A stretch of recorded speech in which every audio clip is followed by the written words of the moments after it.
دبانے، کچلنے، بغاوت کو ختم کرنے، چند دہشت گردوں کے ہاتھ یرغمال نہ بننے اور عوام پر حکومت کی رٹ قائم کرنے کی باتیں تاریخ میں نئی نہیں ہیں۔ تاریخ مطلق العنان حکمرانوں کے ایسے غسیلے فکروں اور رعونت میں گونجتے لہجوں سے بھری پڑی ہے۔ مگر آپ دنیا کے کسی بھی ایسے قابل ذکر ملک کی تاریخ اٹھا لیں جہاں عوام کے غیظ و غضب کا طوفان ایک آتش فشاں کی صورت پھٹ پڑا اور لوگوں نے ہر چیز تہ و بالا کر دی، وہاں آپ کو عوام کے اس آتش فشاں کے پھٹنے سے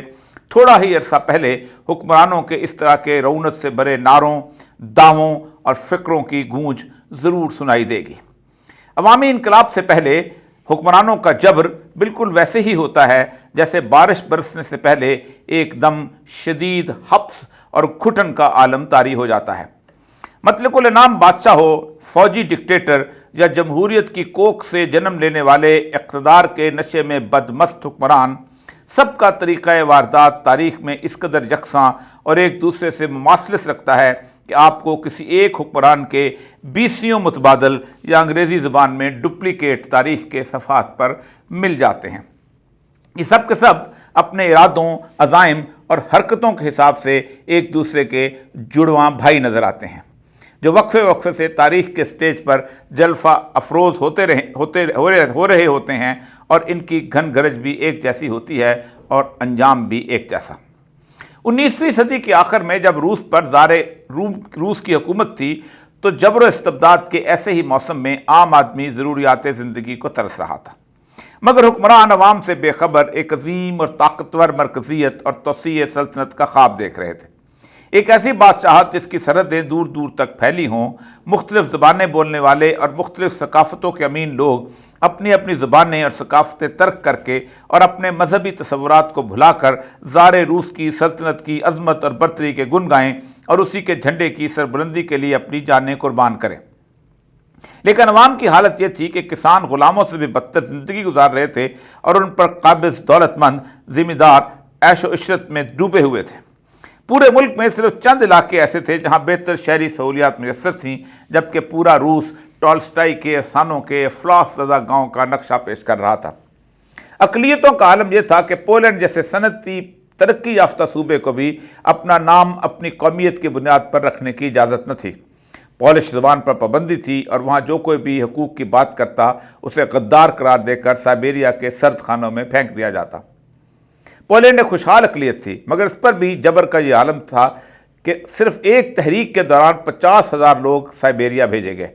جبکہ ملک میں آباد دیگر غریب اقلیتوں کا تو عالم ناقابل بیان حد تک شرمناک تھا۔ کوئی اپنی زبان بولنے کی کوشش کرتا تو تضحیک کا نشانہ بنتا یا غداری کے طعنے سنتا۔ ان حالات میں لوگوں کے چھوٹے چھوٹے گروہ منظم ہونے لگے، جنہیں اٹھا کر غائب کر دیا جاتا یا پھر انہیں پھانسی گھاٹ کا راستہ دکھا دیا جاتا۔ زار کی خفیہ ایجنسیوں نے ان لوگوں کو دبانے اور انہیں عام آدمی کے سامنے بدنام کرنے کا ایک اور طریقہ شروع کیا۔ خفیہ ایجنسیوں کا ایک اہلکار آفیسر آزیف